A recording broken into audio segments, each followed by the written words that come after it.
Assalamualaikum warahmatullahi wabarakatuh.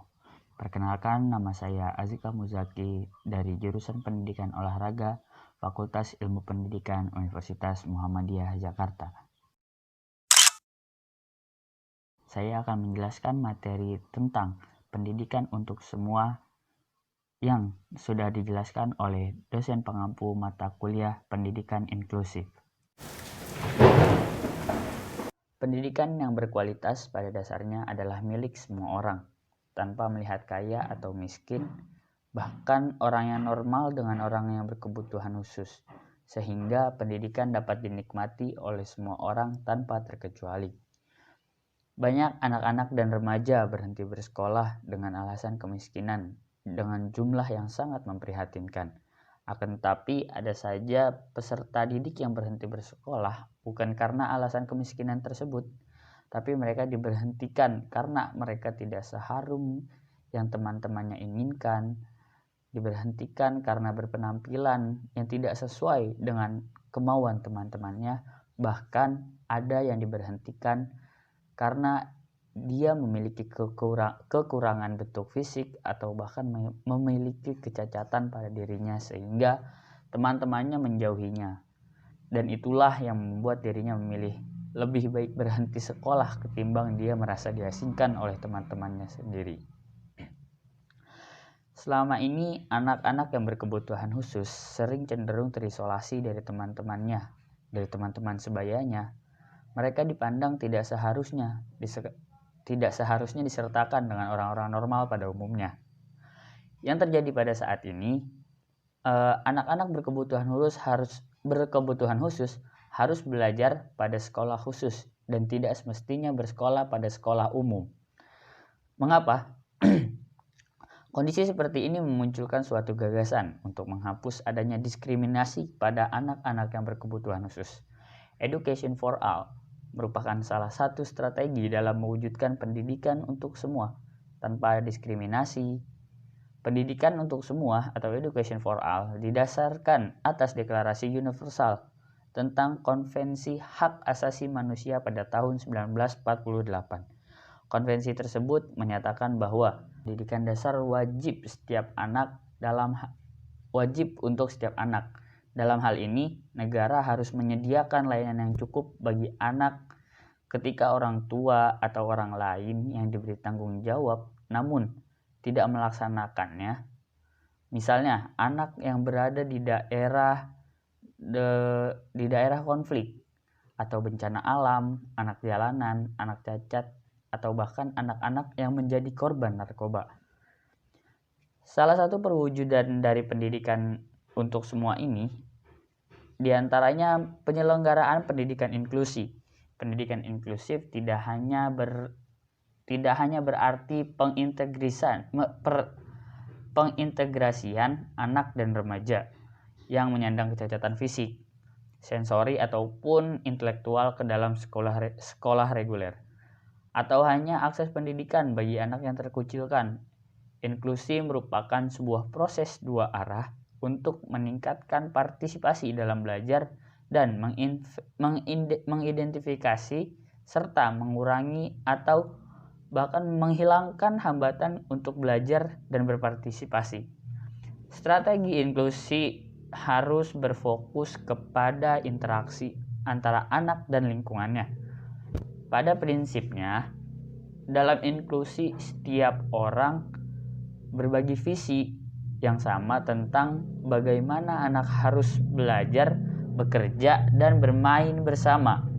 Setiap orang harus yakin bahwa pendidikan hendaknya inklusif, adil, dan tidak diskriminatif. Lalu pendidikan inklusi berarti sekolah harus mengakomodasi semua anak tanpa memandang kondisi fisik,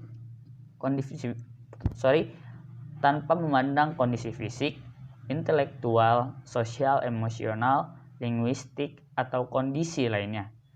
Ini harus mencakup anak-anak penyandang cacat dan berbakat, anak-anak jalanan dan pekerja, anak berasal dari populasi terpencil atau yang berpindah-pindah untuk tempat mukimnya tersebut, anak dari kelompok etnis minoritas kah, linguistik atau budaya, dan anak-anak dari area atau kelompok yang kurang beruntung atau termarginalisasi. Melalui pendidikan inklusi, anak berkelainan dididik bersama-sama dengan anak-anak lainnya yang normal untuk mengoptimalkan dididik bersama-sama dengan anak-anak yang lainnya yang memiliki kondisi yang normal.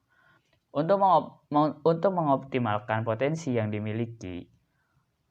Lalu hal ini dilandasi oleh kenyataan bahwa dalam masyarakat terdapat anak-anak normal dan anak-anak yang berkelainan, termasuk anak cacat, yang tidak dapat dipisahkan dari kehidupan suatu komunitas manusia dan sebagai makhluk sosial.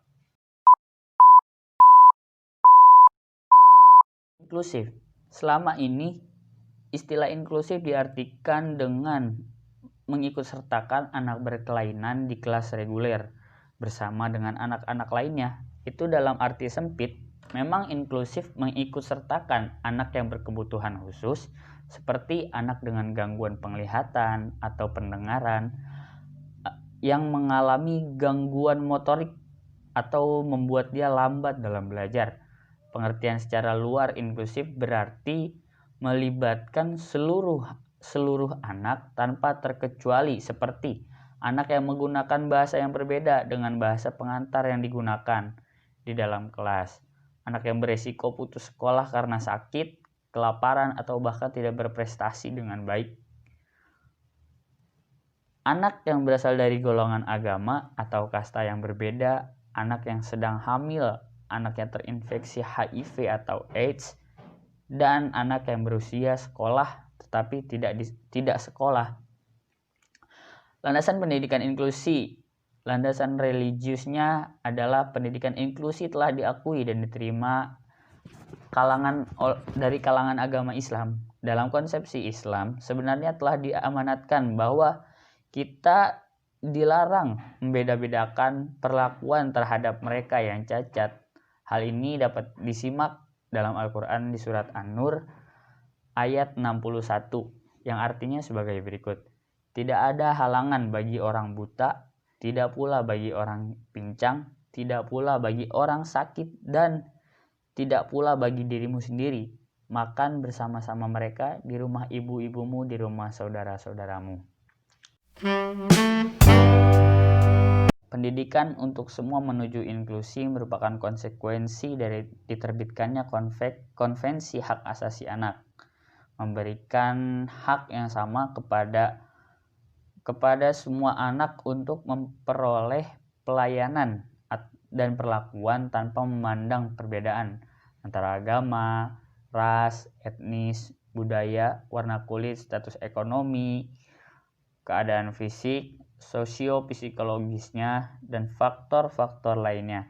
Sebagai seorang guru harus membekali diri dengan pengetahuan dan peka terhadap perkembangan dunia pendidikan guna mewujudkan sekolah inklusif, sekolah ramah anak, lalu sekolah yang merujuk pada pendidikan untuk semua tanpa membeda-bedakan latar belakang peserta didik tersebut.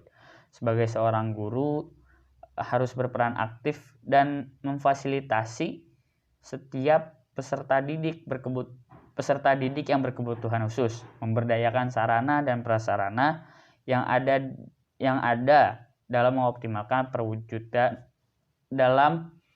mengoptimalkan perwujudan sekolah inklusif tersebut.